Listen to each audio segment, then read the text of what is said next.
La Defensoría del Pueblo presenta el audiolibro Reflexionar Palabras, cartilla sobre el lenguaje incluyente y no discriminatorio.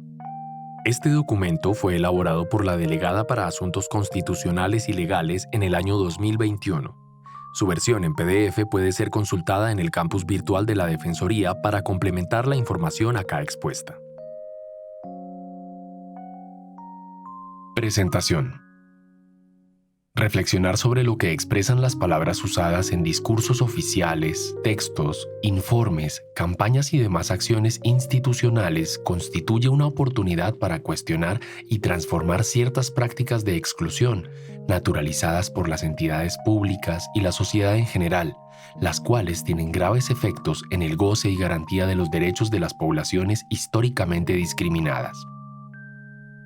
Con dicho propósito, este documento presenta un análisis de la utilización del lenguaje desde un enfoque de derechos humanos y contiene herramientas comunicativas y pedagógicas dirigidas al personal de las instituciones públicas con el fin de impulsar que éste ejerza un rol activo y transformador en la eliminación de la marginación y exclusión derivado del uso de ciertas expresiones y palabras. Este trabajo no habría sido posible sin el compromiso por la defensa, promoción y protección de los derechos humanos de Carlos Alfonso Negret Mosquera y Paula Robledo Silva, quienes respaldaron cada una de las acciones que la Defensoría del Pueblo impulsó con ese fin. Así pues, esta cartilla hace parte del compromiso permanente de la Defensoría del Pueblo con la promoción de los derechos humanos, por lo cual espera contribuir con ella al uso generalizado de un lenguaje incluyente, respetuoso de los derechos humanos, a la eliminación de toda forma de discriminación y al reconocimiento de la diferencia como un valor fundamental de la democracia.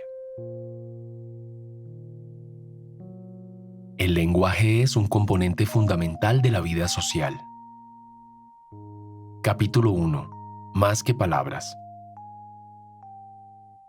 Despertamos, conversamos con la familia, leemos las noticias, oímos radio, vemos mensajes de otras personas en redes sociales, chateamos, revisamos el correo, saludamos a quienes nos cruzamos en el camino, conversamos acerca de las tareas cotidianas, discutimos. En fin, palabras van, significados vienen. Escribimos, tomamos un café con un amigo, almorzamos con una amiga. Todas estas excusas para hablar, para contarnos. Oímos música, estudiamos revisando un texto o escuchando a alguien dictar clase, aprendemos nuevas expresiones, otros idiomas, vemos televisión, leemos libros. En todo este tiempo también pensamos con palabras, construyendo un relato propio, conversando con nuestras ideas, aún en el silencio. Dormimos y hay palabras, incluso allí. Como se observa, el lenguaje es un componente fundamental de la vida social, pues influye en la forma en la que construimos las relaciones con otras personas y es una expresión de nuestra construcción subjetiva. Este es un producto de los cambios culturales a través de la historia y es un instrumento flexible, en evolución constante y funcional para crear una sociedad más equitativa.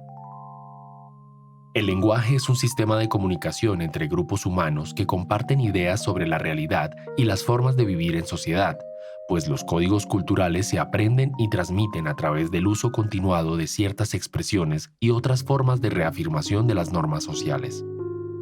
A lo largo de la historia, las concepciones sobre el orden social se han cuestionado, permitiendo con ello cambios en el sistema sociopolítico y en la forma en que se expresan las ideas. La Defensoría del Pueblo presenta esta cartilla como una invitación a reflexionar en torno al lenguaje y su uso cotidiano desde un enfoque de derechos humanos. A partir de ella, esta entidad pretende generar conciencia de los efectos que las palabras y sus usos tienen en la reproducción o transformación de relaciones de desigualdad y formas de discriminación. Así, el documento brinda herramientas a quienes ejercen funciones públicas para que desempeñen un rol activo en la eliminación de la exclusión en el ámbito simbólico del lenguaje y en su práctica institucional. Asimismo, y con el objetivo de promover el uso pedagógico de esta cartilla en las acciones de gestión y articulación institucional para la prevención de violencias, esta publicación recibió el apoyo de la Embajada de Suecia en Bogotá y la Organización Internacional para las Migraciones, OIM, en el marco del proyecto Vivas, Visibles, Autónomas, Valientes y Seguras. que busca contribuir desde el enfoque de prevención de violencia basada en género a la autonomía política, social y económica de mujeres excombatientes en tránsito a la vida civil.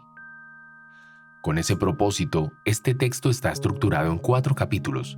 En el primero, se hace una breve descripción de la discusión existente sobre lenguaje, derechos humanos y discriminación, el marco normativo internacional y nacional desde el que se aborda este asunto. El segundo está dedicado a las formas como se manifiesta el sexismo en el lenguaje. El tercero analiza expresiones discriminatorias que se han naturalizado para referirse a distintas poblaciones e identidades. Finalmente, el cuarto propone una serie de pautas para la implementación de un lenguaje incluyente, respetuoso de los derechos humanos y en concordancia con los enfoques diferenciales que deben emplearse en la acción institucional. Lo anterior, orientado por el reproche realizado por distintos grupos poblacionales a expresiones cotidianamente utilizadas por encontrar en estas una fuente adicional de exclusión y discriminación en su contra. Identidad, discriminación y lenguaje. Históricamente las personas, las instituciones, los grupos de poder y los estados han considerado inferiores a algunos grupos de personas en razón a su sexo, raza, origen nacional, religión, opinión política, orientación sexual, identidad de género, apariencia física, capacidades físicas y mentales, clase social, nivel educativo, etc. Esos sistemas de dominación de unos grupos de personas sobre otros se han manifestado en diferentes formas de violencia, restricciones a sus libertades y exclusión social, con graves efectos sobre el ejercicio de sus derechos fundamentales. Evidentemente, dicha situación no es igual a lo que ocurría en décadas anteriores, pues las movilizaciones sociales han logrado que las discriminaciones sean cada vez más visibles y repudiadas, así como que contemos con herramientas jurídicas para la protección de los derechos humanos y que muchas personas en el mundo apuesten por relaciones más justas e iguales. En ese proceso, la reflexión sobre el papel del lenguaje en la exclusión y discriminación ha venido haciendo parte de los reclamos de diversos grupos sociales como parte de las reivindicaciones que persiguen, dado el poder de este en su reconocimiento y respeto. Este último asunto no es ajeno a las instituciones, pues éstas se encuentran conformadas por personas, quienes llevan consigo un cúmulo de experiencias donde el lenguaje como agente de socialización conforma sus sistemas de pensamiento y distinción. Teniendo en cuenta lo anterior, a continuación se presentan algunas preguntas con el fin de evidenciar las conexiones de trayectoria individual y el devenir histórico de cada persona, así como aquellas conjunciones entre la identidad y el contexto social en que se desenvuelven. Igualmente, son un llamado a identificar y convocar la capacidad de agencia y de actuar frente a la discriminación y la violencia de cada persona. ¿Cuál es su identidad? ¿Cómo se define? En muchas ocasiones, la elección de expresiones para hablar de sí depende de las prioridades de cada ser. El orden de las palabras con que eligen enunciarse da cuenta de lo que es más importante en su identidad. Probablemente muchas respuestas sean largas y contengan identidades múltiples y diversas. Las contestaciones podrían contener información individual como soy alegre y de pertenencia a grupos como soy wayuu. Es posible que la misma pregunta realizada en distintos momentos de la vida sea contestada de formas variadas, pues la identidad se transforma y se construye en relación con las experiencias. Frecuentemente cambiamos la manera de presentarnos dependiendo del contexto. Por ejemplo, esa pregunta será respondida de manera distinta por la misma persona si lo debe hacer en una entrevista de trabajo o en una cita afectiva. Asimismo, es posible que la contestación sea distinta si tiene que socializarla así la escribe, porque las identidades también se construyen socialmente. Las consideraciones anteriores permiten proponer 4 elementos al momento de reflexionar sobre las características que resaltamos de cada sujeto y que creemos que influyen en su identidad personal. 1. Es un proceso individual que implica una dimensión colectiva. 2. Las personas consideran importantes múltiples aspectos, no solo uno. 3. La identidad se transforma, ya que el contexto y las expectativas sociales que de él derivan influyen en la forma en que se enuncian las identidades. ¿Alguna vez has sentido la discriminación? Muchas personas responden esa pregunta con un sí, claro, en una primera instancia, pero a otras les representa un mayor esfuerzo. Pensar en la respuesta a la primera pregunta y ver si alguna vez esas particularidades que nos definen fueron consideradas por alguien motivo de un trato desigual o desventajoso ayuda a identificar esos momentos. Adicionalmente, las identidades se entrecruzan y también lo hacen los sistemas de dominación, entendidos como formas de imposición del poder en el que se produce un trato desigual a determinados grupos de la población. Las experiencias de desigualdad, es decir, las respuestas a esta pregunta pueden ser muy variadas. Reflexionar en torno a ellas implica ser conscientes de la interrelación entre las formas de exclusión y sus manifestaciones. El lenguaje discriminatorio constituye una de dichas expresiones de la desigualdad. Al dar visibilidad a estas experiencias en el lenguaje, no le estamos restando importancia a las múltiples formas de discriminación que se comportan en otros ámbitos, a la violencia física, simbólica o sexual, a la exclusión, a la desigualdad social, histórica, etc. Por el contrario, lo que queremos es evidenciar cómo se conectan. ¿Alguna vez ha escuchado palabras que le generan dolor y malestar? El uso cotidiano y extendido de las palabras para comunicarnos las pone en el centro de muchas acciones e interacciones sociales. Es probable que si alguna vez sintió incomodidad o dolor por causa de la utilización de ciertas palabras, entienda fácilmente que su dimensión trasciende el ámbito lingüístico. Las palabras tienen efectos concretos en el cuerpo, sensación física de malestar, en las relaciones sociales, por ejemplo con la persona que las dijo, y en la construcción de realidad de quienes interactúan, por mencionar algunos aspectos. Considerando que las expresiones no son seres vivos con su propia agencia, es necesario analizar el contexto, la intencionalidad, el tono en que fueron pronunciadas y el significado, en resumen, el uso del lenguaje. ¿Alguna vez se ha sorprendido con la letra de canciones o expresiones que escuchó desde siempre y que al ver lo que significa se muestran violentas y discriminatorias? ¿Alguna vez las ha dicho? La repetición de frases en canciones o refranes hace que nos acostumbremos y que naturalicemos su uso, pues estas representan parte de la socialización de los elementos simbólicos a través de los cuales percibimos, construimos y actuamos en el mundo. Expresiones como "me negrearon", "mucho indio" o "detrás de cada hombre hay una gran mujer" están comunicando estereotipos negativos sobre las diferencias raciales y de género. Existen usos sexistas y racistas en la lengua, tanto en su expresión oral como escrita, en las conversaciones informales y en los documentos oficiales, que transmiten y refuerzan relaciones asimétricas, jerárquicas e inequitativas que desencadenan discriminación y violencia legitimada desde lo cotidiano y que se emplean también en el ámbito institucional. Tomando como ejemplo la canción Mátalas, compuesta por Manuel Eduardo Toscano e interpretada por Alejandro Fernández, el ejercicio de poder que se presuponen por parte de un grupo social sobre otro, en este caso hombres sobre mujeres, se expresa explícitamente de una forma violenta. Amigo, voy a darte un buen consejo. Si quieres disfrutar de sus placeres, consigue una pistola si es que quieres, o cómprate una daga si prefieres, y vuélvete asesino de mujeres. De tanto repetir algunas frases, se corre el riesgo de no cuestionarlas, y más aún, naturalizarlas hasta querer hacer realidad su mensaje. Preguntémonos, ¿qué están diciendo ese tipo de expresiones sobre la igualdad y las mujeres? ¿Es un lenguaje respetuoso de los derechos humanos? ¿Qué formas de relación proponen? El lenguaje incluyente es una acción concreta para eliminar la discriminación. Capítulo 2. ¿Qué tiene que ver el lenguaje con los derechos humanos?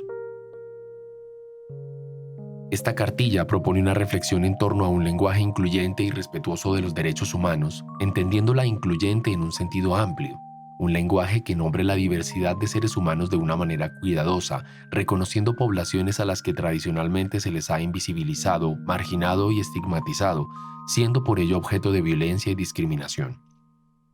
Hablar de lenguaje incluyente no es equivalente a imponer términos correctos, dado que el significado que se le da a un término puede variar según el contexto y momento histórico. En efecto, los términos que las personas han considerado adecuados para nombrar sus identidades y experiencias han cambiado a lo largo de los años. Al respecto, se hace necesario recordar que la incorporación de un lenguaje incluyente, respetuoso de los derechos humanos, no ha sido un proceso fácil en nuestra sociedad, pues al igual que el reconocimiento de la mayoría de las reivindicaciones de las poblaciones históricamente discriminadas, ha tenido que sortear la resistencia de sectores que se oponen a los cambios necesarios para la garantía de su pleno desarrollo. Así, llevar a cabo las transformaciones requeridas en el lenguaje con el fin de que se requiera efectivamente a estas poblaciones ha sido obstaculizado por discusiones que, por un lado, pretenden trivializar el asunto y, por otro, acuden a sofismas de autoridad para negar la posibilidad de realizarlas. Un primer elemento a considerar sobre la materia es que la discusión del lenguaje incluyente no es gramatical, ya que se trata eminentemente de una cuestión política. El proceso de reconocer que numerosos grupos sociales se sienten discriminados por el uso de determinadas expresiones pasa necesariamente por escuchar sus voces y sentires. Considerar que el lenguaje incluyente no se debe emplear por desconocer normas gramaticales es engañoso, pues estas no son inmutables e incluso pueden ser útiles para un uso no discriminatorio del lenguaje. Ello también desconoce los efectos del lenguaje denunciado por los grupos históricamente discriminados y la decisión política de mantener la marginación en la dimensión de la comunicación humana. En segundo lugar, hay que resaltar que abogar por un lenguaje respetuoso de los derechos humanos es una acción consecuente de tener un enfoque de derechos humanos. El lenguaje incluyente es una acción concreta para eliminar la discriminación, lo cual, en el caso de las instituciones públicas, no es una opción, pues ello hace parte del cumplimiento de las obligaciones del Estado colombiano en la materia. En tercer lugar, es importante indicar que aunque la Real Academia de la Lengua sea una autoridad que vela porque los cambios que experimente la lengua española en su constante adaptación a las necesidades de sus hablantes no quiebren la esencial unidad que mantiene en todo el ámbito hispánico, de acuerdo con la descripción de la institución en su página web oficial, sus directrices tienen como único propósito la perfección lingüística, lo cual no es el fin y mucho menos determinan las actuaciones que deben emprender los estados en la garantía de los derechos humanos. Finalmente, es fundamental considerar que la discusión sobre el lenguaje y sus formas de uso en la sociedad no es algo reciente producto de discusiones ligeras. El lenguaje tiene todo un campo de estudio y producción teórica con décadas de elaboración. ¿Cómo se ha estudiado el lenguaje? El lenguaje ocupa una parte tan importante de la vida humana que se encuentran investigaciones sobre su uso en casi todas las disciplinas de las ciencias sociales. La lingüística aporta explicaciones sobre las estructuras, variaciones y funciones del lenguaje. La filosofía del lenguaje se centra en sus aspectos generales y fundamentales. Desde la sociología se puede estudiar la relación entre el lenguaje y las estructuras sociales. El derecho ha teorizado sobre las implicaciones del lenguaje jurídico. Los estudios de la comunicación social aportan a comprender el rol del lenguaje en la transmisión de información y el proceso de comunicación humana. La psicolingüística se centra en cómo se adquieren las habilidades del lenguaje y numerosas publicaciones interdisciplinarias han discutido el lenguaje, sus usos y su relación con la vida social. A continuación se presentarán brevemente algunas de las perspectivas que pueden ser útiles para analizar la relación entre lenguaje y discriminación, en tanto constituyen esfuerzos explicativos de los contextos prácticos del lenguaje, es decir, de cómo se usan las palabras en la vida cotidiana y los efectos que tienen estas. El signo lingüístico. A principios del siglo XX, Ferdinand de Saussure elaboró algunas de las ideas fundamentales para el desarrollo de la lingüística moderna. Uno de los aportes de este autor es la noción de signo lingüístico, que se refiere a la asociación entre el concepto, significado, y la imagen acústica, significante.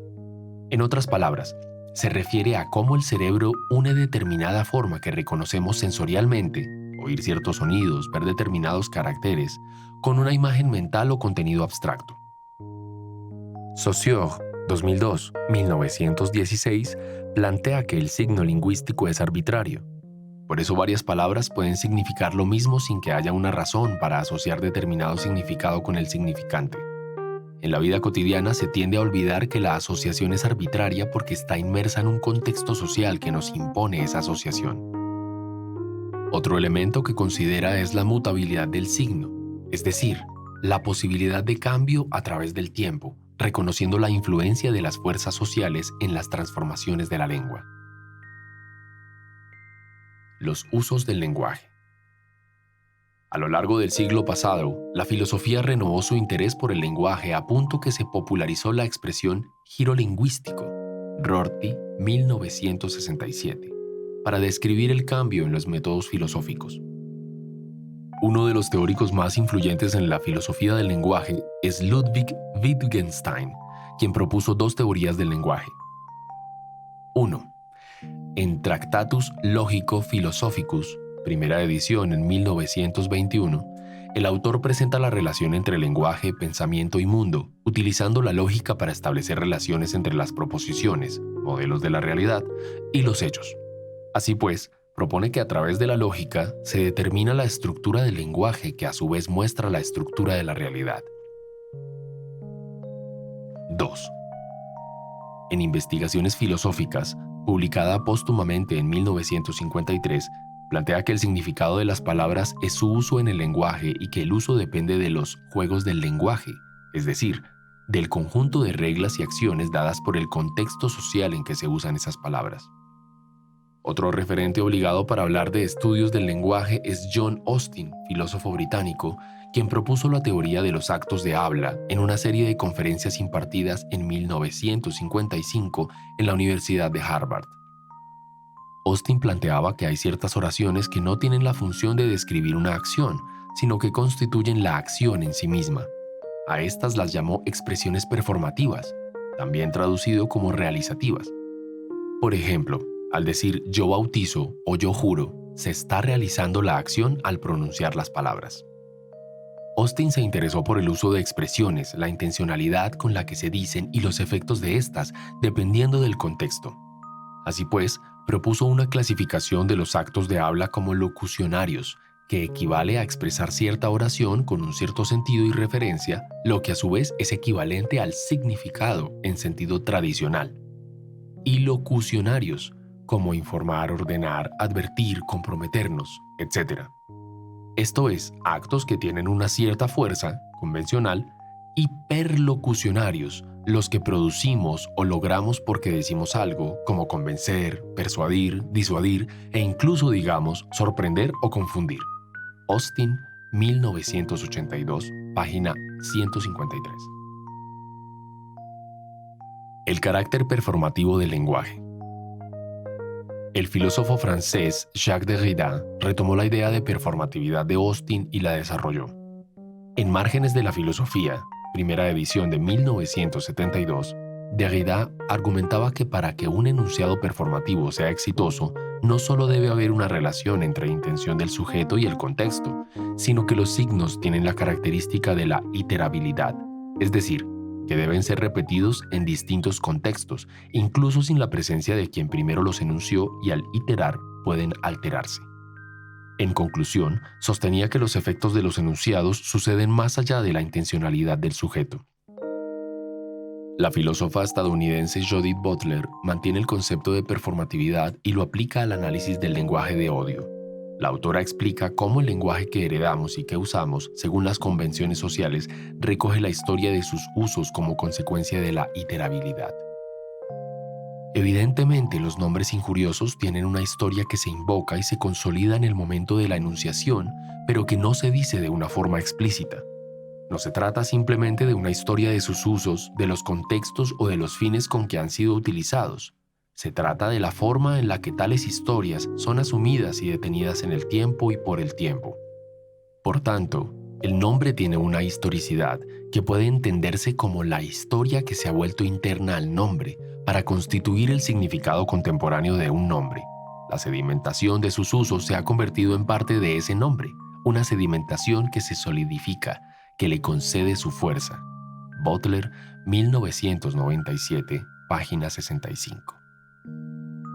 Adicionalmente, Butler propone la noción de agencia, a partir de la que hace énfasis en la posibilidad del sujeto de dar una respuesta crítica y utilizar la fuerza del acto de habla contra la fuerza de la ofensa. La autora plantea que el sujeto es interpelado por los nombres que se le asignan y que al evidenciar los límites del lenguaje se abre la posibilidad de lo que no se ha dicho y de buscar legitimar nuevas formas de nombrarse.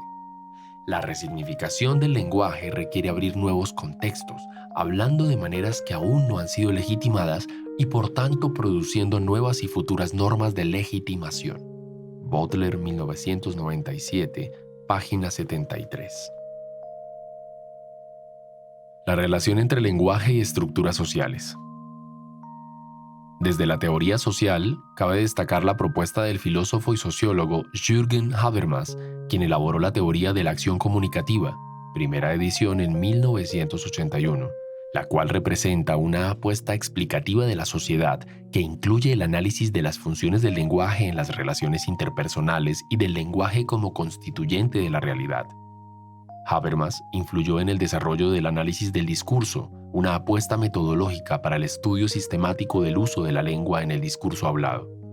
En ese aterrizaje práctico se destaca la aproximación del análisis crítico del discurso, ACD, un tipo de investigación analítica sobre el discurso que estudia primariamente el modo en el que el abuso del poder social, el dominio y la desigualdad son practicados, reproducidos y ocasionalmente combatidos por los textos y el habla en el contexto social y político.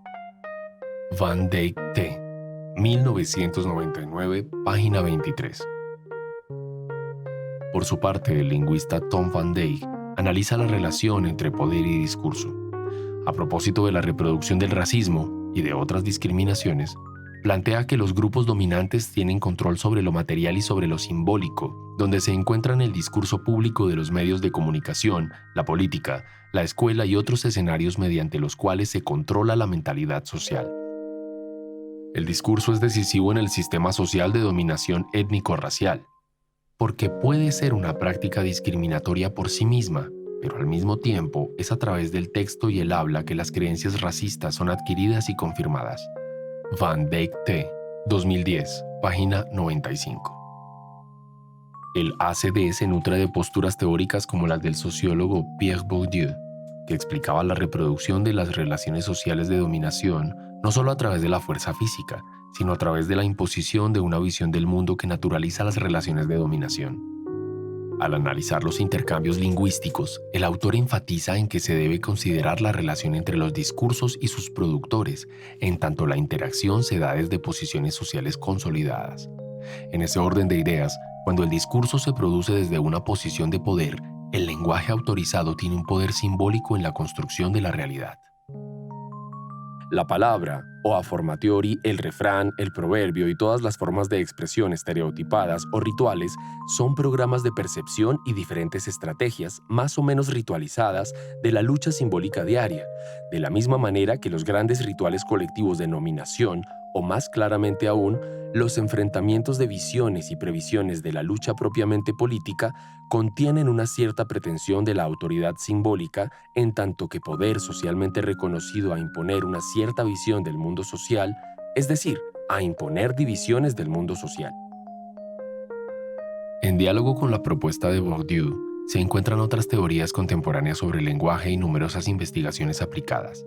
Para esta cartilla se seleccionaron unas pocas, dado que el espacio es limitado para presentar la totalidad de aproximaciones. Sin embargo, se espera que sean suficiente evidencia de que la reflexión sobre el lenguaje es un asunto que lleva años de construcción de conocimiento científico. Finalmente, cabe señalar que el contexto en el cual estamos motivando la reflexión sobre el lenguaje es de las entidades públicas, lo que nos lleva a dos particularidades. 1. El lenguaje administrativo en las entidades públicas hace parte del discurso oficial, pues es emitido desde la autoridad derivada del sistema político. Y 2. La relación entre el lenguaje y derechos humanos está mediada por el marco normativo del Derecho Internacional de los Derechos Humanos y de la jurisprudencia a nivel nacional. Marco legal sobre lenguaje y discriminación. El derecho a la igualdad y a la no discriminación está consagrado en la mayoría de instrumentos internacionales de protección de derechos humanos. Asimismo, la discriminación en contra de poblaciones históricamente marginalizadas ha motivado convenciones internacionales que contienen disposiciones puntuales para que los estados realicen las acciones necesarias con el fin de erradicar las causas de dicha situación de desigualdad. En Colombia, la Corte Constitucional se ha pronunciado en múltiples oportunidades sobre la relación entre lenguaje y derechos humanos, en particular sobre el poder simbólico del lenguaje jurídico. A partir de ello, ha establecido que la utilización de determinadas expresiones puede resultar contraria a las obligaciones internacionales adquiridas por el Estado en la garantía y promoción de los derechos humanos de las poblaciones históricamente discriminadas. En ese sentido, ha resaltado la necesidad de abstenerse de utilizar fórmulas que las desconozcan en el lenguaje jurídico nacional. De las sentencias proferidas por la Corte se destaca el análisis del contexto histórico y social para identificar el posible uso discriminatorio de los términos estudiados. El juicio de constitucionalidad sobre el uso del lenguaje por parte de quienes ejercen el poder, como ocurre con el legislador, recae no sobre las palabras en sí mismas consideradas, sino se insiste sobre su uso.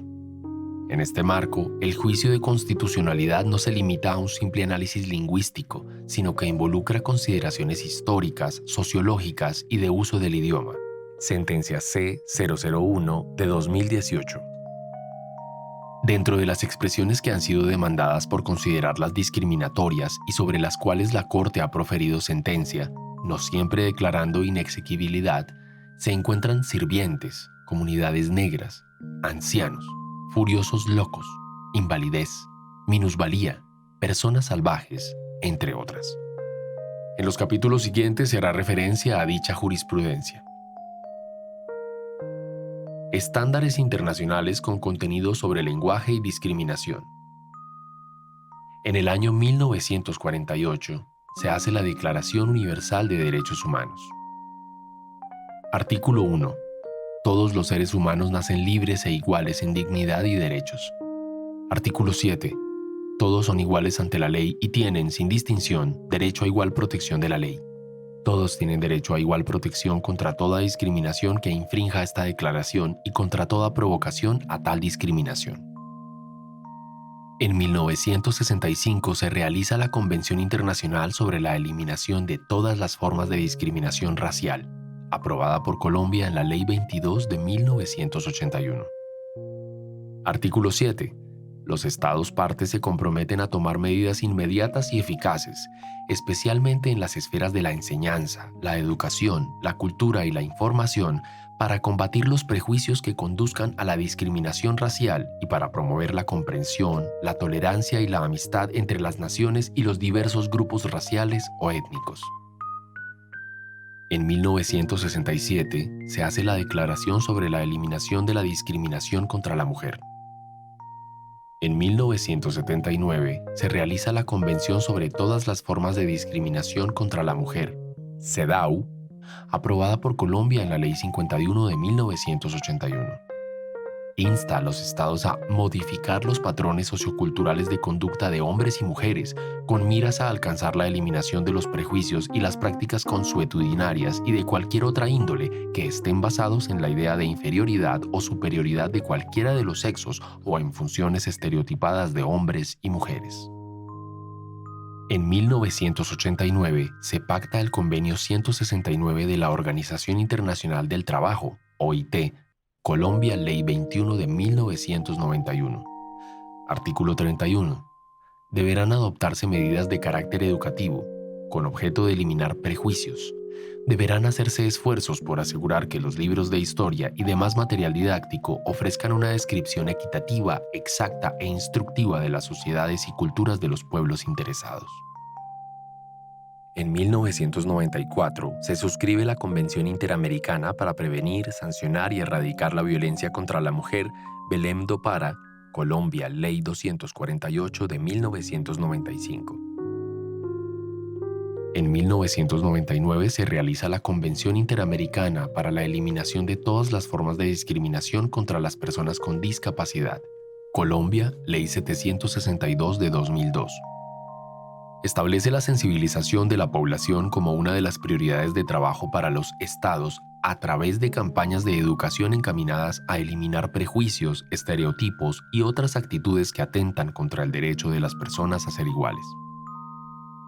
En 2006 se aprueba la Convención de las Naciones Unidas sobre los Derechos de Personas con Discapacidad.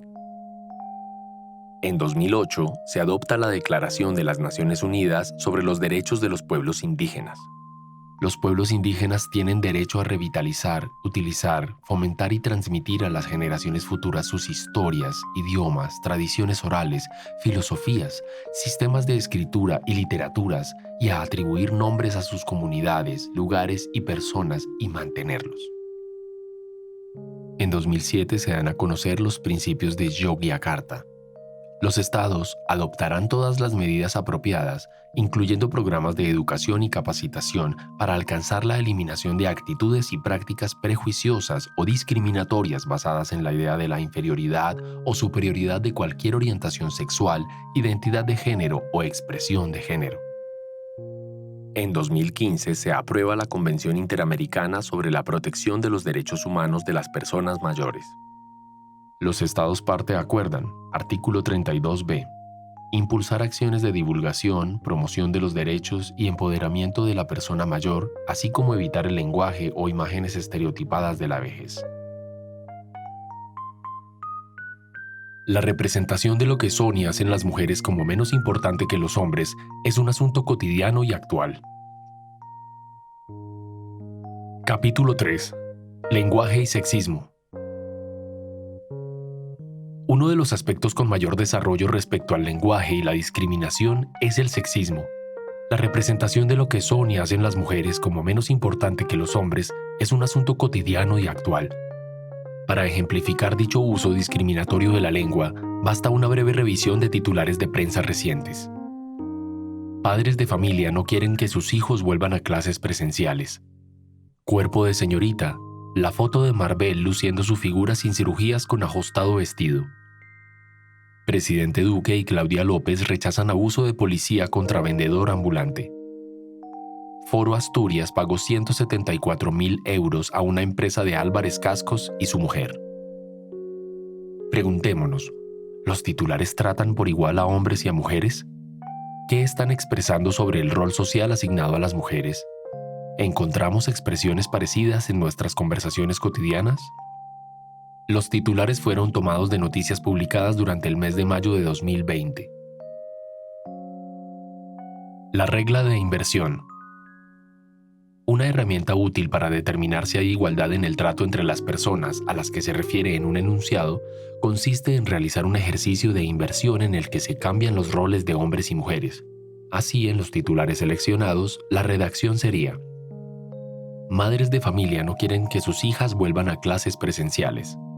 Iván Duque y alcaldesa López rechazan abuso de policía contra vendedor ambulante. Foro Asturias pagó 174.000 euros a una empresa de María de la Hoz Porto y su hombre. Cuerpo de señorito. La foto de Juan luciendo su figura sin cirugías con ajustado vestido. Si esos fueran los titulares, probablemente quien lee se preguntaría si la medida de clases presenciales es solo para las niñas. Percibiría un trato desigual en la manera de referirse a dos funcionarios públicos.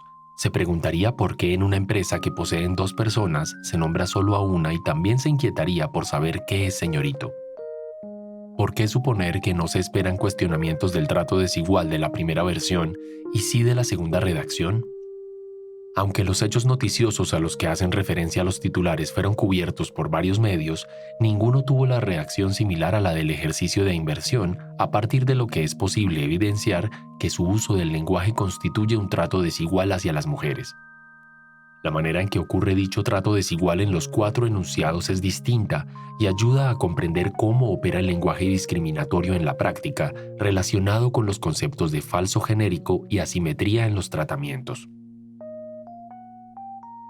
El masculino como falso genérico.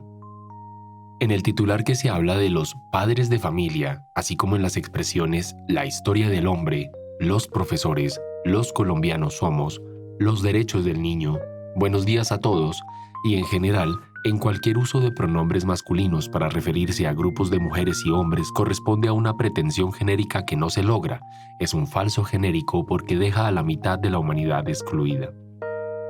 Pretender justificar que las mujeres ya están incluidas en el masculino se debe a una mirada androcéntrica del mundo. El androcentrismo consiste en un punto de vista orientado por el conjunto de valores dominantes en el patriarcado, o dicho de otro modo, por una percepción centrada y basada en normas masculinas. Es tomar al hombre como medida de todas las cosas. Todo discurso que se presenta a aspectos de la vida de las mujeres como una desviación a la norma es androcéntrico. Lledó, 2009, página 40. Al tomar lo masculino como la norma, se establece, mediante el uso de las palabras, una jerarquía entre las experiencias masculinas sobre las femeninas y se invisibiliza los aportes y experiencias de las mujeres. Puede ser que en las reuniones escolares asistan principalmente madres de familia y que la mayoría de docentes sean mujeres, pero los enunciados refuerzan la idea de que sus presencias no merecen ser nombradas y sí únicamente las de los hombres.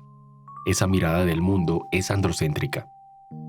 El patrón masculino como referente de centralidad, neutralidad y racionalidad de la humanidad es un producto histórico y social y por tanto artificial que ha labrado las diferencias entre hombres y mujeres, construyendo y legitimando las razones por las cuales se margina a estas últimas. Dicha mirada androcéntrica ha trascendido al lenguaje jurídico y administrativo que, como ya se señaló, tiene un poder de legitimación de esos discursos.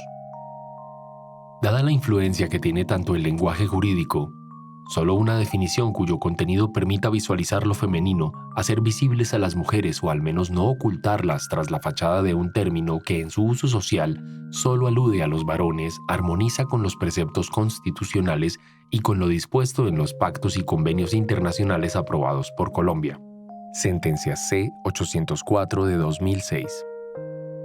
La Corte Constitucional estudia una demanda del artículo 33 del Código Civil que contiene la palabra hombre y otras semejantes que pretenden incluir ambos sexos. En la sentencia concluye que la expresión no supera el examen de constitucionalidad. Asimetría en los tratamientos. El titular que menciona al presidente de la República y a la alcaldesa de la capital del país evidencia un trato asimétrico en el uso de fórmulas de reconocimiento debido a la costumbre de llamar a las mujeres por su nombre de pila y a los hombres por su profesión o cargo. Esto se presenta como una forma de realzar la autoridad que tiene el hombre en el campo laboral y evitar reconocer la que tiene la mujer. En las fórmulas de cortesía también es posible ver la asimetría. Por ejemplo, la tendencia a usar diminutivos para el nombre de las mujeres y no de los hombres sin que exista relación fuerte de confianza. Don Jaime versus Doña Rosita. Doctor Sánchez versus Doctora Caro o Doctora Carito. El uso de diminutivos tiene dos efectos. Por un lado, busca expresar que se asume mayor confianza y por otro lado, infantiliza. En ambos casos, pone al hablante en una posición de jerarquía. En algunas ocasiones la infantilización es más directa y se usa la expresión niña o chica para referirse a una mujer adulta. Un ejemplo de ese uso se encuentra en las declaraciones del exfutbolista Farid Mondragón felicitando a la vicepresidenta Marta Lucía Ramírez a propósito de la medalla de oro que ganó la selección femenina de fútbol en los Juegos Panamericanos de 2019. No había tenido el placer de conocerla y felicitarla porque esa medalla que ganaron las niñas es suya, en gran parte porque usted ha sido la madrina de esas niñas. Sin usted, esas niñas no estarían desempeñándose y representándonos bien. Dicha publicación fue respondida por la futbolista Melissa Ortiz, integrante de la selección, quien controvirtió el contenido del mensaje y también reprochó la forma en que este fue expresado. Por último, no somos niñas, somos mujeres. Nótese también que el uso de las palabras niña o chica para llamar a las mujeres se da con frecuencia en contextos en los que tienen un rol de servicio o asistencial. Meseras, secretarias, trabajadoras domésticas, enfermeras, etc. La infantilización tiene entonces una función de subordinación, de refuerzo de los roles asignados y de la forma en que socialmente se entienden. Como se observa, además de aludir al género, lo hace a la edad y al nivel socioeconómico de la persona. El titular que se refiere a un empresario y su mujer ejemplifica otra forma de representar a las mujeres con un rol, no solo secundario, sino desprovisto de agencia. En clara manifestación de la jerarquía, se decide que de una empresa que poseen dos personas, únicamente se nombra al hombre y el rol secundario de la mujer se establece con el adjetivo posesivo su, que puede entenderse como propiedad de. La forma de cortesía señorita a la que alude uno de los titulares no tiene equivalente masculino con el mismo uso. A los hombres, independientemente de su edad y estado civil, se les llama señor, no señorito, mientras que a las mujeres se hace una distinción entre señora y señorita. Antes se usaba señorita para referirse a las mujeres solteras y actualmente se aplica por extensión a las mujeres jóvenes.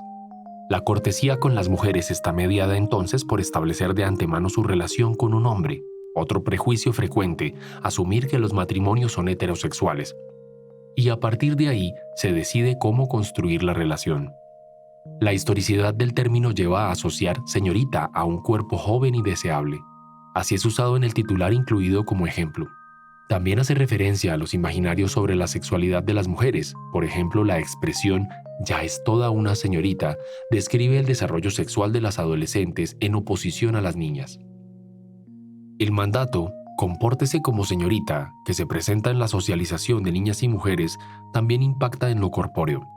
El término señorita en ese contexto reafirma un rol de género tradicional asociado, entre otras cosas, a una forma particular de mover el cuerpo, vestir y asumir la actividad sexual.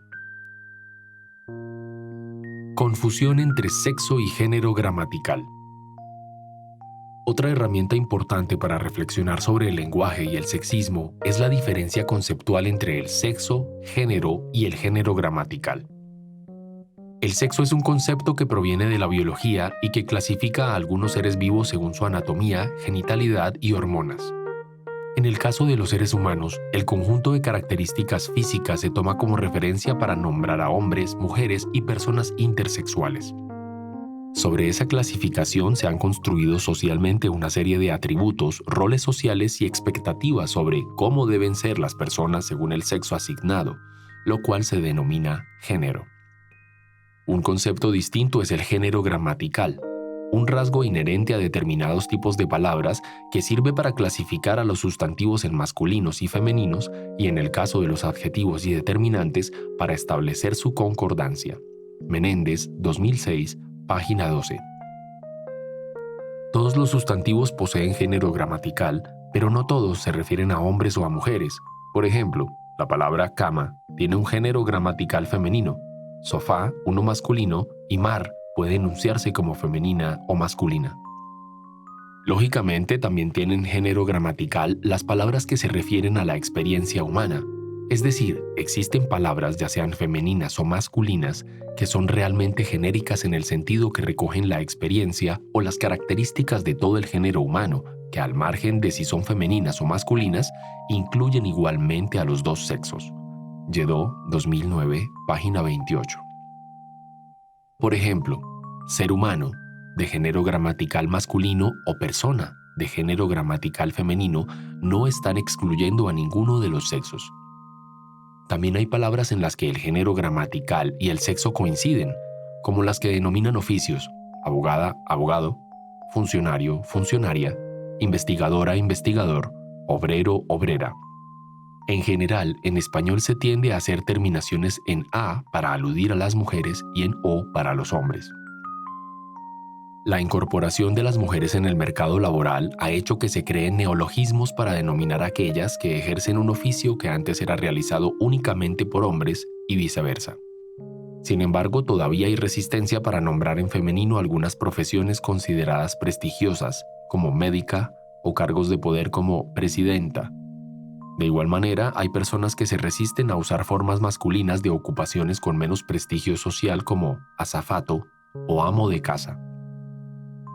Cuando el género gramatical da información sobre el género del sujeto al que hace referencia nombrarlo en correspondencia, es una forma de describir con exactitud.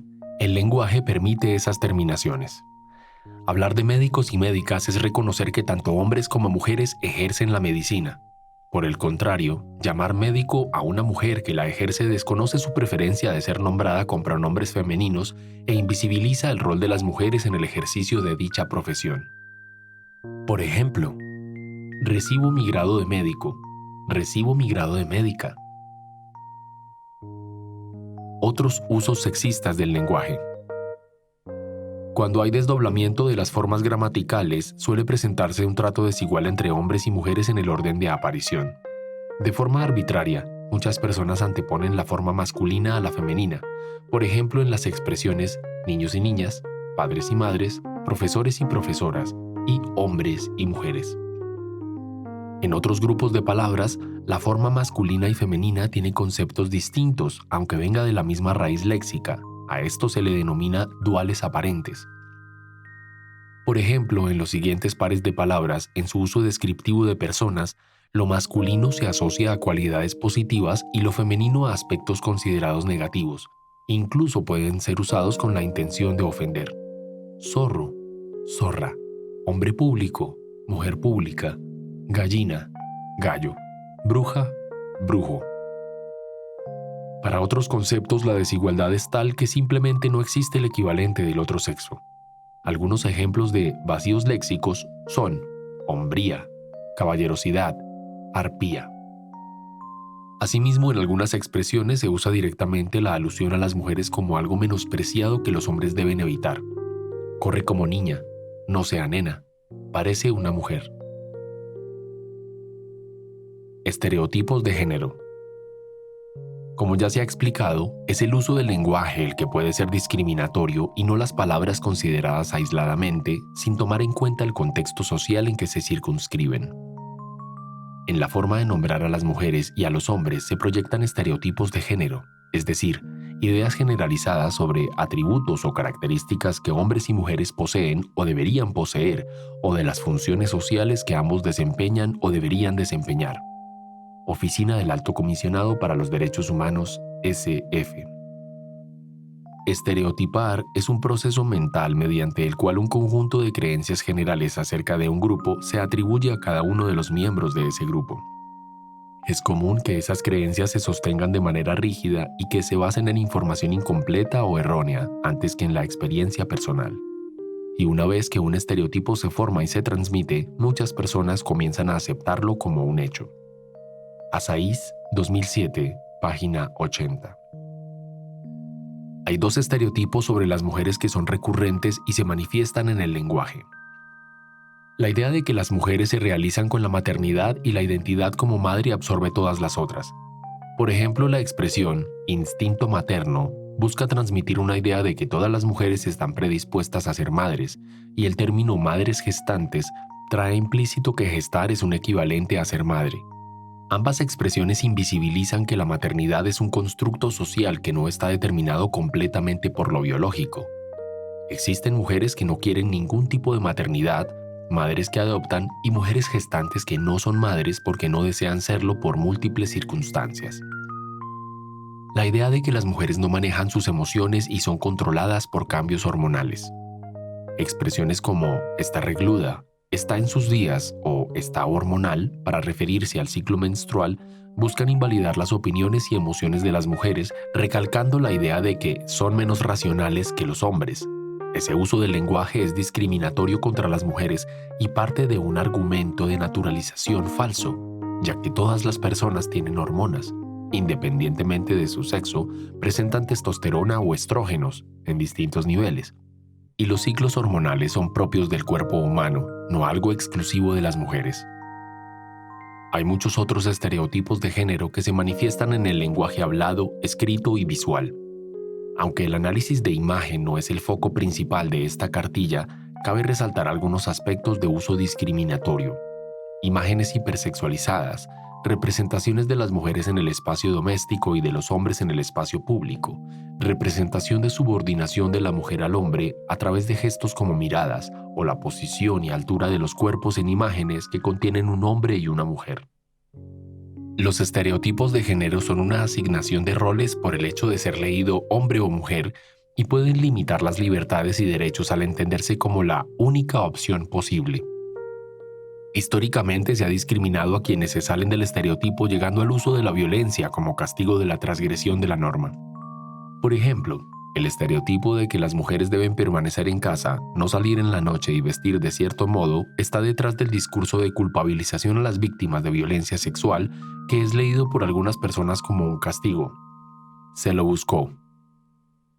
Algunos estereotipos reproducen la idea de una subordinación de las mujeres a los hombres y es responsabilidad del Estado tomar las medidas apropiadas para cambiar esos patrones de conducta.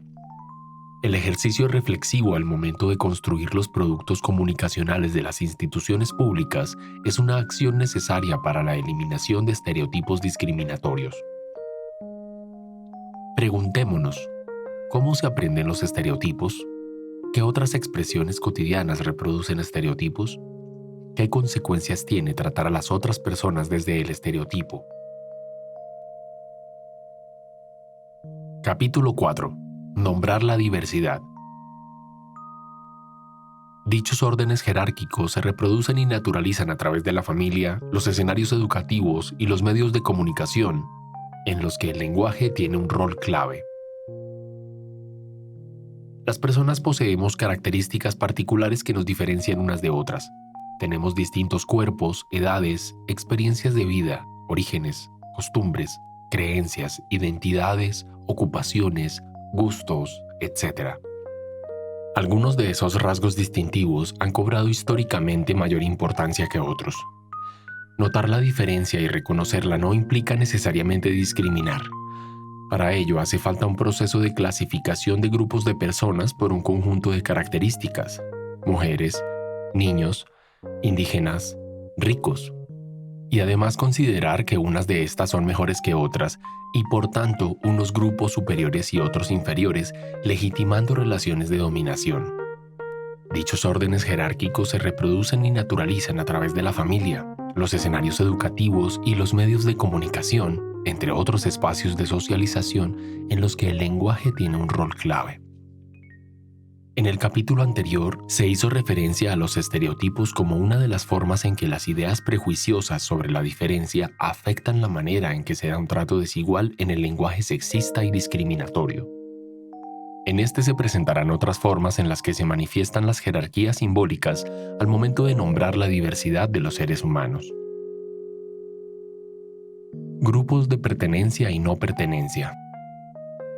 Una de las formas en que se construyen las identidades es a través del sentido de pertenencia a una colectividad en contraposición a grupos de no pertenencia.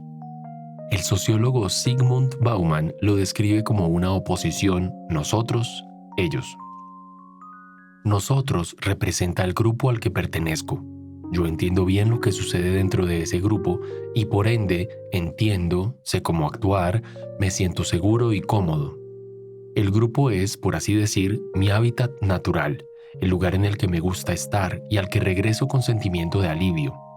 La palabra ellos, por el contrario, representa un grupo al que no puedo ni quiero pertenecer. Bauman, 1994, página 44. Algunos grupos de pertenencia son cercanos como la familia o un equipo de trabajo, pero hay otros como la clase social o la nación en los que no conocemos a todas las personas que los integran, pero aún así tenemos sentido de pertenencia hacia estos, lo que permite ir construyendo identidades. En los grupos a gran escala se busca la unidad a través de un discurso de cohesión. A menudo esto deviene en un reforzamiento de la oposición a otro grupo o representación negativa de lo foráneo. En el lenguaje, esto se manifiesta en la manera en que se describe una misma acción, dependiendo si la realiza alguien del grupo de pertenencia o alguien del grupo de no pertenencia. Por ejemplo, manifestantes, vándalos, error, crimen, misión de rescate, invasión. En refranes y expresiones de uso común es frecuente encontrar estereotipos sobre el grupo de no pertenencia que incluso pueden ser incorporados por el grupo de pertenencia a fuerza de repetición. Me hizo la judía. Mujer al volante, peligro constante. Chismes de viejas. Tiene malicia indígena. Los prejuicios también pueden manifestarse en la descripción de lo que es considerado otro al hacer uso de palabras que aluden a su grupo de pertenencia en situaciones negativas. Por ejemplo, cuando en los noticieros se hace énfasis en la nacionalidad o el color de piel de una persona capturada por un delito.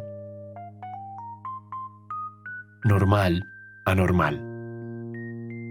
Otra manera en la que se resalta la diferencia como algo indeseable es usando la oposición normal-anormal. En la expresión nosotros las personas normales, se establece una distinción arbitraria frente a personas que se salen de la norma. La normalidad en ese contexto no es usada como término estadístico, sino como referencia a las normas sociales y concepciones sobre el deber ser que tiene la persona que enuncia la frase. Es usada como sinónimo de correcto frente a una anormalidad incorrecta. La idea de normalidad varía de un grupo a otro y se ha transformado a lo largo de la historia. En algunos momentos históricos, los grupos dominantes, quienes tenían el poder de decidir qué es normal, usaron esas ideas como justificación para la patologización y la violencia contra personas con discapacidad y personas con orientaciones sexuales e identidad de género diversas. En el lenguaje, la idea de lo diferente como anormal se evidencia en expresiones como es rarito, es desviado, se torció o no es normal para referirse a personas gays, lesbianas o transgénero, y en algunos contextos dirigidas a personas con discapacidad. Jerarquías. Las cargas valorativas para marcar lo que se considera inferior se manifiestan en el uso de referencias a ciertos grupos como ofensa, por ejemplo en expresiones como no sea indio, mucha montañera o parece gay. También se reafirma el prejuicio al hacer énfasis en la diferencia de la persona que ejerce una acción considerada negativa. Negro, mujer o indio tenía que ser. La evaluación puede manifestarse en términos de estándares de belleza, asociando unas características físicas a lo deseable y otras a lo negativo. Por ejemplo, la expresión pelo malo valora negativamente el pelo negro y crespo. La expresión es bonita, tiene rasgos finos, establece que la belleza está asociada a los rasgos finos y en un orden lógico, los rasgos gruesos no serían bellos. También sucede con la forma de uso de ciertos adjetivos como gordo o bajo, que por sí solos hacen referencia al tamaño del cuerpo, pero que pueden ser usados con una valoración negativa dependiendo del contexto. Otra manera de evidenciar desigualdad está dada por nombrar relaciones entre personas como si fueran propiedades o se tuviera una relación de parentesco, aun con personas desconocidas. Mi negro, mis niñas. Cabe recordar que las expresiones dependen del contexto. Por ejemplo, la expresión «nuestros indígenas» puede leerse como una autorreferencia identitaria si es pronunciada por una autoridad indígena, pero establece una jerarquía cuando es pronunciada por una persona blanca en un cargo público. Nuevamente, el ejercicio de inversión es útil para evidenciar el trato desigual. Mi blanco, nuestros blancos. Algunos términos usados con frecuencia. Mediante el análisis de algunas expresiones es posible identificar las formas en que se ha representado a grupos poblacionales históricamente discriminados. Se excluirán aquellos que son usados como ofensas o palabras groseras para hacer énfasis en los que son inofensivos en apariencia, pero que también resultan en una desigualdad en el trato. Sexo, orientación sexual e identidad de género. La identidad de género y la orientación sexual son dos dimensiones de la experiencia humana ligadas a la vivencia personal y profunda de cada persona. Identidad de género.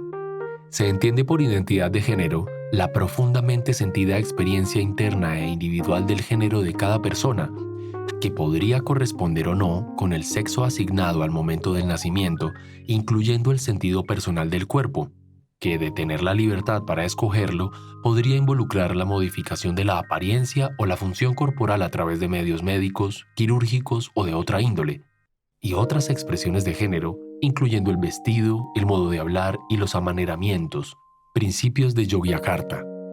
Cuando hay correspondencia entre la vivencia de género y el sexo asignado, se habla de personas cisgénero, y cuando la vivencia es distinta al sexo asignado, se habla de personas transgénero. Orientación sexual. Se entiende por orientación sexual la capacidad de cada persona de sentir una profunda atracción emocional, afectiva y sexual por personas de un sexo diferente o de un mismo sexo o de más de un sexo, así como a la capacidad de tener relaciones íntimas y sexuales con estas personas. Principios de Yogyakarta. En el lenguaje se encuentran términos que otorgan una valoración negativa a las experiencias personales cuando éstas no se corresponden con aquellas heterosexuales o cisgénero. A partir de ello, en muchos de los discursos políticos y de medios de comunicación toman como referencia estas últimas para imponerlas como la norma a cumplir. Uno de los recursos discursivos que se usan para enfatizar la diferencia es la homogeneización de las opciones no normativas. Los términos comunidad gay o los LGBTI pueden ser usados para clasificar sexo, orientaciones sexuales e identidades de género diversas en un mismo grupo. Es un ejercicio de diferenciación que asume que todas las personas así clasificadas tienen elementos en común y los mismos intereses, y que por su vivencia personal ya son parte de una comunidad. Usar esos términos invisibiliza las necesidades específicas de hombres gays, mujeres lesbianas, personas bisexuales, personas asexuales, personas pansexuales, personas transgénero, personas intersexuales, personas de género no binario, personas de género fluido, personas queer y todas aquellas que se identifican con una orientación sexual o identidad de género no hegemónica o diversa. Otro recurso discursivo que refuerza la oposición normal-anormal es la patologización. El sistema sexo-género construido socialmente es binario, lo que ha llevado a etiquetar una amplia gama, por lo menos 40, de variaciones naturales en las características sexuales como desórdenes o trastornos. Las personas intersexuales o intersex han visto vulnerados sus derechos humanos al quitarles la autonomía de decidir sobre sus cuerpos e imponerles mutilaciones, intervenciones quirúrgicas y medicalización basados en el discurso de patologización de los cuerpos que difieren del estándar corporal de hombre o mujer. Por ejemplo, la historicidad del término hermafroditismo incluye su uso médico en los siglos XVIII y XIX como enfermedad. Decir hermafrodita para referirse a una persona intersex desconoce las demandas de los grupos intersexuales, traslada un término de animales y plantas que no refleja la realidad humana y refuerza una representación mítica de estas personas, ya que el término viene del personaje de la mitología griega Hermafrodito. Hermafrodito, hijo de Hermes y Afrodita de gran belleza. El mito narrado por el poeta Ovidio en Metamorfosis cuenta que bañándose en un lago, la náyade Salmacis intenta seducir a Hermafrodito y pese a su resistencia, lo abraza fuertemente y le pide a los dioses que no los separen. Su deseo es cumplido fundiendo los dos cuerpos en uno. En referencia al uso del lenguaje asociado a las personas transgénero, términos como desorden o trastorno de identidad de género se usaron como justificación para diagnosticar a las personas trans. Dependiendo del contexto lingüístico en el que se usan, pueden afectar su derecho a la salud o el derecho a un nombre, por ejemplo, cuando se exige el diagnóstico para procedimientos médicos o legales. En cuanto a los términos para hacer referencia a las orientaciones sexuales, se destaca el uso del sufijo ismo para aludir doctrinas, teorías, sistemas, como en capitalismo, socialismo, liberalismo, o para describir síndromes o enfermedades, como en astigmatismo, paludismo, alcoholismo. En los términos homosexualismo, lesbianismo, se está disociando la orientación sexual como condición inherente de los seres humanos y se busca asociar a una doctrina que busca adeptos o a una enfermedad, ideas discriminatorias que efectivamente se han usado para intentar descalificar a las personas homosexuales. La Corte Constitucional, a través del análisis de una tutela presentada por una mujer transgénero a la que le fueron negados procedimientos médicos para su afirmación sexual, Sentencia T-771 de 2013, estableció en referencia a las transformaciones de las categorías médicas para eliminar algunos usos excluyentes del lenguaje en virtud del reconocimiento de que la diversidad de la identidad sexual o de género no debe ser estigmatizada como una expresión de anormalidad. Etnicidad. La palabra raza se refiere a un tipo de clasificación de los seres humanos con base en diferencias fenotípicas como el color de la piel, que llevó a la jerarquización y discriminación contra las personas racializadas, lo que se conoce como racismo. La etnicidad viene del griego etnos, que significa pueblo o nación, y se refiere a las diferencias culturales. En el lenguaje, la discriminación étnica y racial se expresa de múltiples maneras. Como señala Peter Wade, 2000, raza y etnicidad no son términos que hayan tenido significados fijos a lo largo de la historia. Hasta 1800, el término se asociaba a discursos sobre cualidades naturales que justificaban la inferioridad de ciertos pueblos. En el siglo XIX, el racismo científico buscaba establecer la raza como un hecho inmutable. Y en el siglo XX, numerosos estudios desmintieron la idea de las razas como realidad biológica y enfatizaron en que la idea de raza es una construcción social. Actualmente, no hay un acuerdo total sobre el uso de las categorías, pero la tendencia mayoritaria es utilizar etnicidad y no raza por la carga valorativa e histórica que esta última tiene. Los estereotipos abundan en medios de comunicación, películas, canciones, chistes y otros productos culturales en los que se suele representar a las personas negras o afrodescendientes en roles de servicio doméstico o destacando su fuerza física, deporte, trabajo. A las personas indígenas como ingenuas o ignorantes y al pueblo rom como engañador o aprovechado. Uno de los usos del lenguaje que refuerza la jerarquía que está detrás del pensamiento racista es la alusión directa o indirecta de momentos históricos en los que la dominación racial era legal. Por ejemplo, en las expresiones trabajar como negro o negrear se hace una referencia directa a que las personas racializadas negras fueron esclavizadas, un momento en el que el discurso oficial les negaba su condición humana.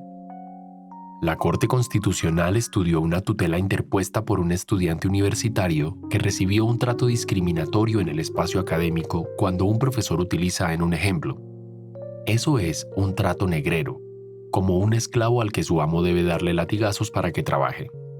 Sentencia T-691 de 2012. En la sentencia se toma en cuenta el contexto donde la expresión se pone en escena y concluye. Cuando se usa en una clase por parte de un docente, una expresión que mantiene y preserva estereotipos racistas y esclavistas en las estructuras lingüísticas, se promueve un trato excluyente que margina a las personas consideradas como parte de una determinada raza. Promover, justificar o preservar el uso de expresiones racistas en el ámbito de la educación, así como invisibilizar su contenido discriminatorio, desconoce los derechos a la igualdad y la no discriminación, a la vez que supone un trato cruel y degradante. Sentencia T-691 de 2012. Otras expresiones hacen referencia a un orden colonial en el que se impuso una jerarquía de pueblos europeos sobre pueblos originarios de América, basada en una idea de civilización barbarie. Expresiones como salvaje o tribu asociadas a pueblos indígenas refuerzan esa idea. Por ejemplo, en la Ley 89 de 1890, por la cual se determina la manera como deben ser gobernados los salvajes que vayan reduciéndose a la vida civilizada. El legislador quiso establecer una diferenciación entre dos grupos sociales: los indígenas, que no han iniciado un proceso de asimilación cultural, los cuales debían regirse en su integridad por sus usos y costumbres, y aquellos indígenas que han iniciado este tránsito, los cuales se rigen parcialmente por la legislación nacional, pero sin perjuicio de que se puedan gobernar por sus propias autoridades y gobernarse mediante figuras acordes con su identidad, como los resguardos indígenas, gobernados por los cabildos. Los primeros, por no haber iniciado el proceso de intercambio con la cultura dominante, fueron designados con la expresión salvaje, y los segundos con el vocablo indígena. Sentencia C-135 de 2017. El uso de la expresión salvaje fue examinado por la Corte, concluyendo que efectivamente podría tener una connotación peyorativa en contra de las comunidades y pueblos indígenas, y declarando su inexequibilidad en la Ley 89 de 1890. Sentencias C-139 de 1996 y C-135 de 2017. Otro recurso lingüístico es la homogenización de los grupos étnicos, desconociendo la multiplicidad de pueblos e identidades y el uso de términos occidentales que vienen de la conquista española en cambio de términos en la lengua propia del pueblo, ignorando la forma en que deciden autodenominarse. Asimismo, los estereotipos hacia grupos étnicos pueden estar asociados a una idea de exotismo para reforzar la diferenciación. En la intervención del proceso organizatziaco le romane narodosco colombiaco, proceso organizativo del pueblo rom gitano de Colombia, PROROM, ante Dudu Dien, relator especial de las Naciones Unidas sobre las formas contemporáneas de racismo, discriminación racial, xenofobia y formas conexas de intolerancia, la organización ROM señala como forma de discriminación. Los medios masivos de comunicación, especialmente la prensa escrita, se ha encargado de tergiversar y explotar para el consumo de sus lectores muchos aspectos de nuestra cultura milenaria, sobre todo de los referidos con nuestros saberes y conocimientos de quiromancia, cartomancia y demás prácticas consideradas peyorativamente como mágicas. Derivado del exotismo al que se ha constreñido nuestra sabiduría, dadas las visiones cargadas de prejuicios de la sociedad mayoritaria, nuestros saberes y conocimientos milenarios, que comportan todo un profundo y complejo sistema para interpretar y conocer el mundo, que podría denominarse como etnocientífico, ha sido reducido a lo supersticioso y a lo falaz. PROROM, en Revista Semana 2004. Discapacidad. A lo largo de la historia, la discapacidad se ha entendido desde tres modelos. 1. En la antigüedad y la Edad Media prevaleció el modelo de prescindencia, que se basa en la creencia de que la discapacidad tiene causas mágicas o religiosas. Era entendida como un castigo divino y que las personas con discapacidad debían ser marginadas o asesinadas. 2. En el siglo XX toma fuerza el modelo médico rehabilitador, que entiende la discapacidad como una enfermedad con explicación científica frente a la cual se debe intervenir médicamente. 3. En los años 60 se empieza a consolidar el modelo social, que es el enfoque de los tratados internacionales de derechos humanos más recientes sobre la materia, que hacen parte del bloque de constitucionalidad en Colombia. El modelo social comprende la discapacidad como un producto del entorno social que no garantiza las condiciones del ejercicio de derechos para todas las personas, es decir, que son las limitaciones de la sociedad las discapacitantes y no las características individuales de las personas. Esta perspectiva promueve una aceptación de la diferencia, rechaza que la identidad de las personas deba ser determinada completamente por una particularidad y aboga por la intervención en las estructuras sociales y no en los cuerpos individuales. Algunas expresiones con las que se hace referencia a las personas con discapacidad se corresponden con el tipo de creencias de los primeros dos modelos y por eso son rechazadas por numerosos grupos y asociaciones de personas con discapacidad. Por ejemplo, calificar a una persona como minusválida o inválida se asocia a un entendimiento de la discapacidad como una condición que resta o quita valor. Otro uso discriminatorio es el de simplificar y definir a las personas por su capacidad para realizar determinada actividad. Por ejemplo, en el uso de el cojo, la invidente, el autista o la discapacitada, a lo que se agrega el uso de diminutivos para reafirmar relaciones de dependencia o establecer jerarquía como en cieguita, manquito o loquita. Una visión médica de la discapacidad se manifiesta en el uso de verbos asociados a la enfermedad como una forma de prejuzgar la discapacidad. Por ejemplo, al usar padecer en vez de tener o sufrir en vez de presentar. En Colombia, la Corte Constitucional ha reiterado en varias oportunidades que el lenguaje utilizado en la legislación debe alinearse con el modelo social de la discapacidad. La perspectiva constitucional colombiana concentra el concepto de la discapacidad en la falta de adaptación del entorno y de la sociedad para entender las diferencias orgánicas y funcionales como un resultado de la diversidad humana. Para el Estado social de derecho establecido por la Constitución política, no existen seres humanos completos o incompletos, sino que todos son, por el hecho de ser humanos, totalmente plenos en su dignidad y derechos, por lo que el modelo social de discapacidad resulta compatible con la Carta. Sentencia C-042 de 2017. Edad. La clasificación por edad es otra de las ordenaciones que se realizan sobre la población para definir grupos. Para efectos legales y de política pública se usa la cantidad de años de una persona para limitar el ejercicio de ciertas actividades como votar, trabajar o pensionarse. Sin embargo, socialmente la categorización va más allá de los años que han transcurrido desde el nacimiento y se centra en lo que la edad significa como etapa dentro de la trayectoria de vida, definiendo ritos de paso y expectativas sociales para la infancia, adolescencia, juventud, adultez y vejez. En algunas de estas etapas se presenta edadismo o discriminación en razón a la edad, especialmente y por orden de mayor a menor discriminación, vejez, juventud e infancia. Los estereotipos asociados con la edad que se manifiestan en el lenguaje se encuentra la expresión menores para referirse a niños, niñas y adolescentes. El uso de menor implica la existencia de un mayor, lo cual es asociado con una mirada adultocéntrica en la que la infancia tiene un rol pasivo. La expresión de nuestros menores o nuestros niños refuerza una idea de posesión o de definición por su relación con las personas adultas.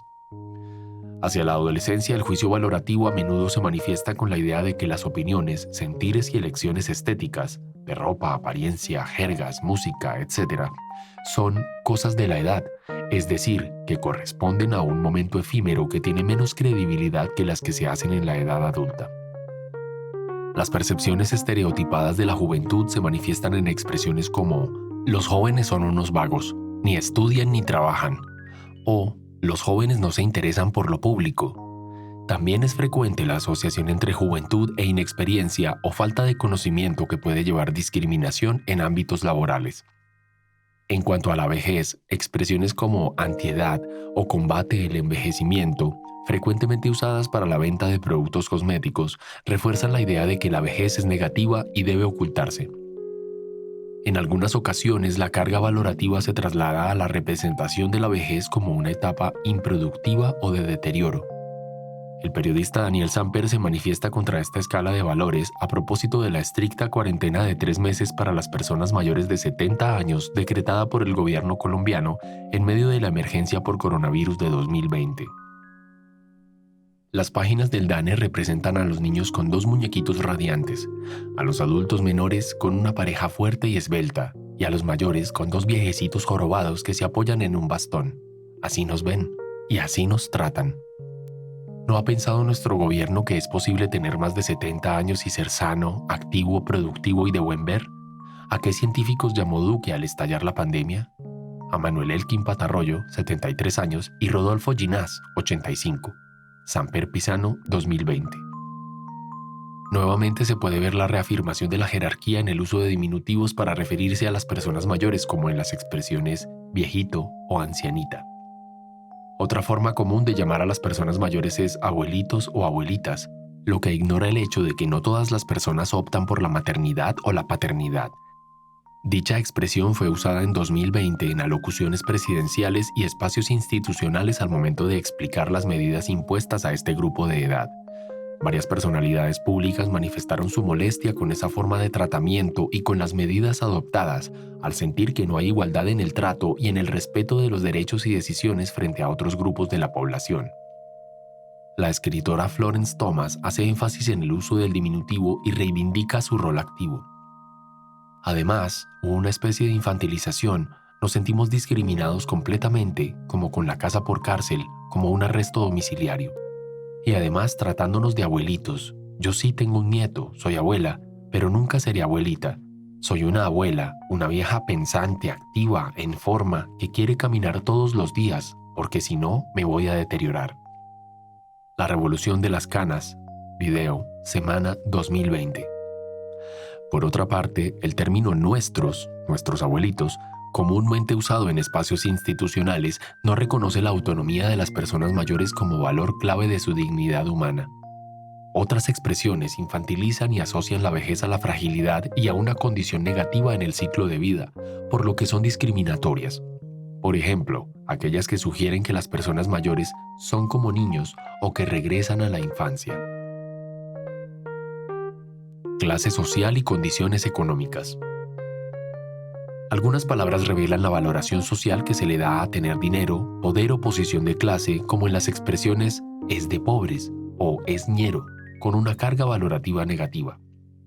Otras expresiones como desechables para referirse a personas habitantes de calle son explícitamente discriminatorias al hacer uso de un signo lingüístico de menosprecio.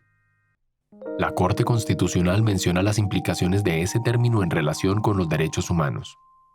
Ignora el valor de la dignidad humana y el imperativo constitucional de su respeto. Los así designados son personas que, como tales, gozan de la plena titularidad de todos los derechos reconocidos en la Constitución. Iguales a los demás en sus características y en su condición esencial de seres humanos, no hay razón alguna para discriminarlos, y menos todavía para que se descalifiquen de manera tan burda sus elementales derechos a la existencia y a una plena integridad moral y física. Sentencia T-376 de 1993. Un ejemplo de cómo hay ideas que desvalorizan a tal punto la vida humana de ciertos grupos de la población que justifican su aniquilamiento es la expresión limpieza social para referirse a prácticas de exterminio o matanza social. La llamada limpieza social es en efecto una acción horripilante. Grupos de personas encubiertas, a menudo envueltos en las tinieblas de la noche, asesinan a otras personas en estado de completa indefensión. Les disparan sin mediar palabra alguna, donde las encuentren, presos de la determinación de exterminar. Es una limpieza, dicen quienes perpetran estos crímenes, queriendo significar que se ocupan del acto de remover la inmundicia y la suciedad. Los cuerpos que yacen portan consigo una marca de identidad: habitar la calle, un oficio sexual, delinquir, ser joven popular. Esa identidad, dicen de nuevo los perpetradores, condena y despoja de toda dignidad a las víctimas, reduciéndolas a la condición de mal que es necesario extirpar. Centro Nacional de Memoria Histórica, 2015, página 15. Otro grupo de expresiones hace referencia a la clase social, aludiendo a la formación educativa institucionalizada como sinónimo de conocimiento o cultura. Por ejemplo, en los términos sin educación o inculto asociados a población pobre o población rural. También puede manifestarse a través del uso generalizado de doctor, doctora en la administración pública. La palabra inicialmente asociada a un título profesional de doctorado o al ejercicio de la medicina es usada en ese contexto como fórmula de cortesía. Sin embargo, no es una cortesía que se practique de manera igualitaria con todas las personas, pues su uso es condicionado al cargo o a la apariencia. Es una expresión que denota jerarquía y trato desigual. La reafirmación de la posición social puede darse también en el uso de palabras que aluden a relaciones de subordinación. Por ejemplo, las expresiones amos, criados, sirvientes para referirse a una relación de empleo-trabajo en el ámbito doméstico se asocian a la concepción colonial de la servidumbre, por lo que la Corte Constitucional ha decidido excluirlas del ordenamiento jurídico. Sentencias C-1235 de 2005, C-383 de 2017, C-190 de 2017, C-001 de 2018 y C-552 de 2019. Nacionalidad y situación migratoria. La xenofobia, entendida como la discriminación hacia las personas extranjeras, se vincula a menudo con prácticas racistas, asociando nacionalidad a identidad étnico-racial, y con prejuicios contra la migración.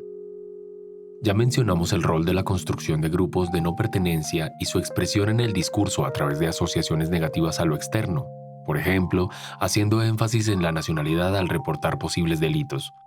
Muestra de ello es también recalcar arbitrariamente lo extranjero para describir una situación problemática, como ocurre en la asociación del coronavirus con China.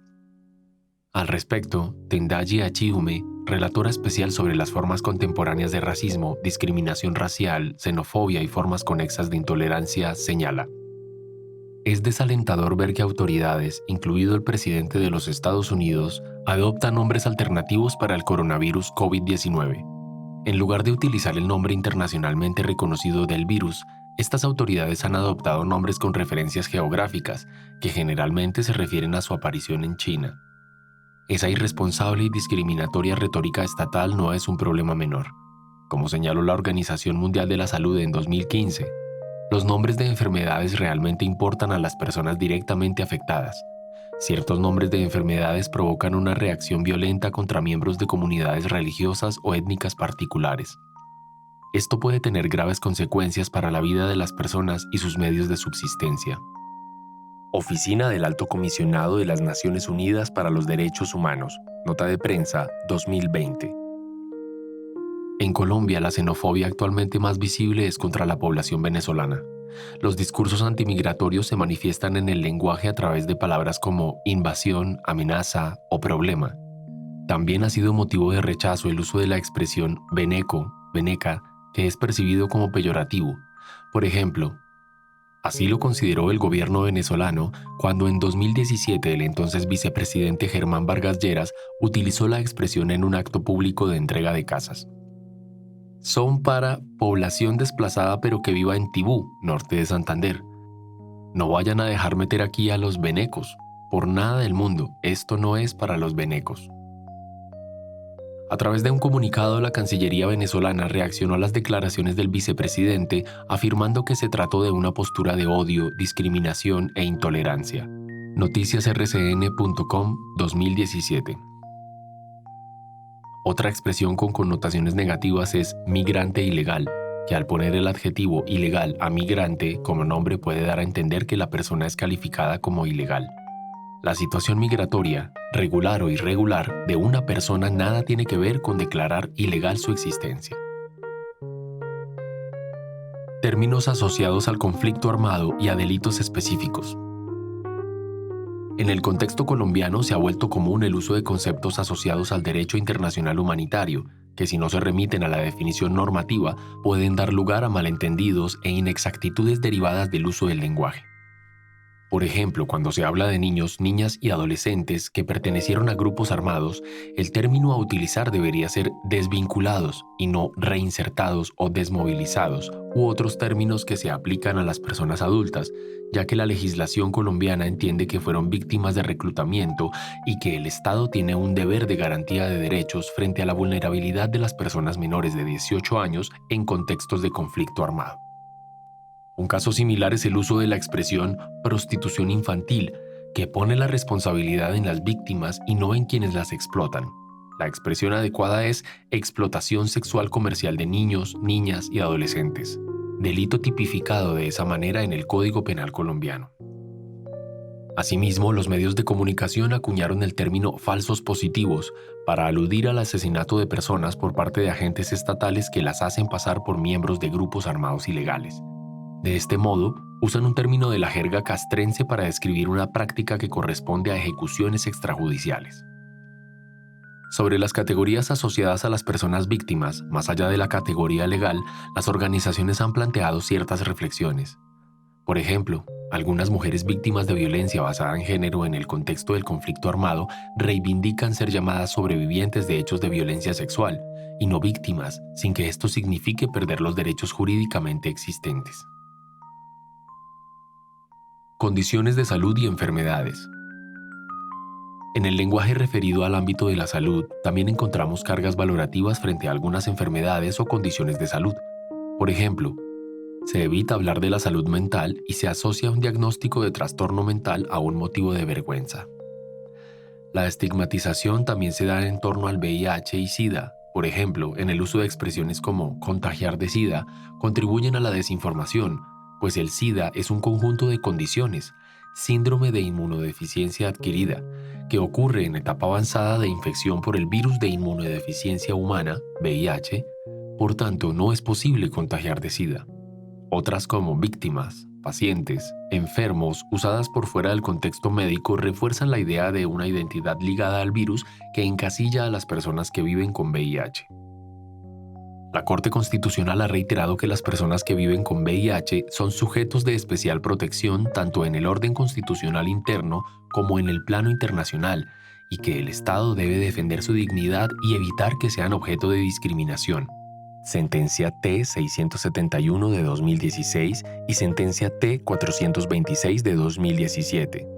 En la sentencia T-376 de 2019, estudió un caso de discriminación en el entorno hospitalario en el que expresiones alusivas a la enfermedad y orientación sexual hicieron parte del escenario de discriminación.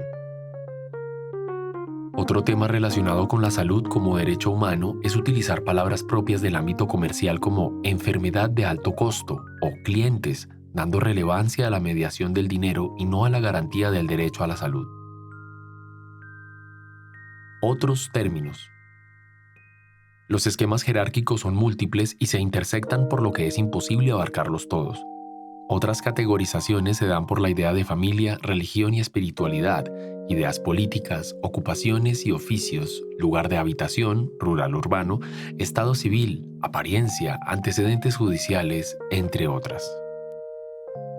Preguntémonos, ¿qué palabras usamos para hablar de diversidad? ¿Cómo respetar los derechos humanos en el uso del lenguaje? Capítulo 5. ¿Qué podemos hacer? El lenguaje tiene un poder performativo y que en el contexto estatal se tiene la responsabilidad de buscar de manera activa la erradicación de toda forma de discriminación. Esta cartilla ha presentado varias herramientas para reflexionar sobre el impacto del lenguaje en los derechos humanos. Se abordó la importancia del lenguaje en la vida cotidiana, se expusieron brevemente algunas de las principales teorías y ciertos conceptos de referencia para analizar expresiones, su contexto lingüístico y su relación con estructuras sociales. Asimismo, se hizo referencia al marco normativo y a las obligaciones del Estado frente a la eliminación de estereotipos que contribuyen a la discriminación, entre los que se encuentran determinados usos del lenguaje, los cuales fueron ilustrados con múltiples ejemplos. Así pues, teniendo en cuenta que el lenguaje tiene un poder performativo y que en el contexto estatal se tiene la responsabilidad de buscar de manera activa la erradicación de toda forma de discriminación, a continuación, Se proponen las siguientes pautas para la transformación del uso cotidiano de las palabras con el propósito de transitar hacia un lenguaje incluyente y respetuoso de los derechos humanos.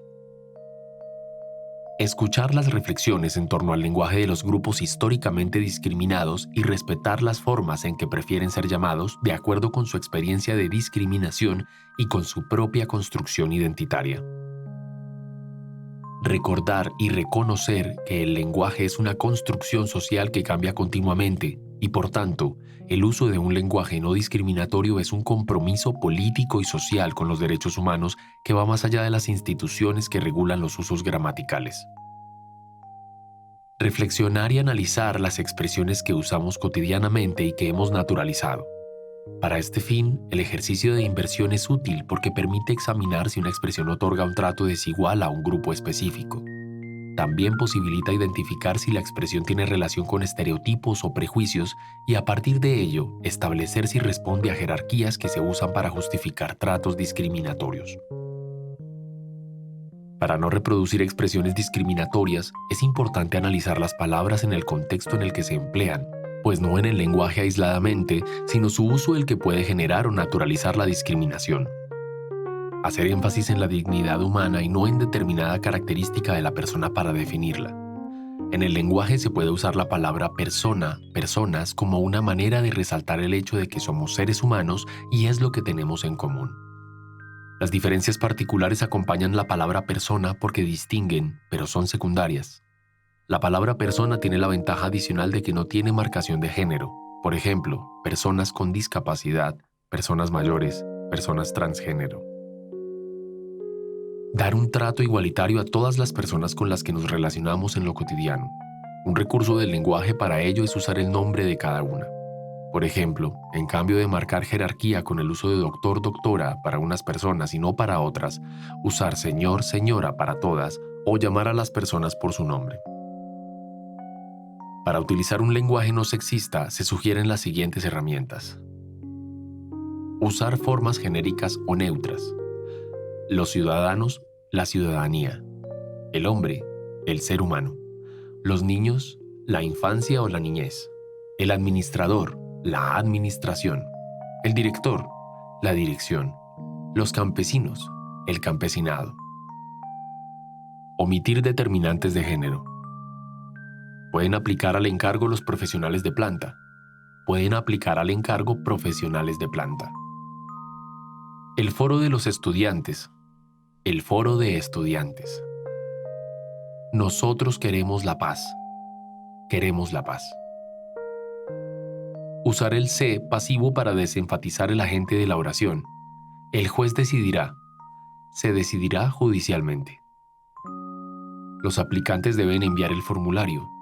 Se solicita el envío del formulario.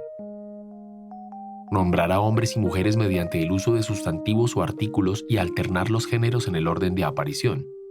Los niños, niñas y niños. Los adolescentes, las y los adolescentes.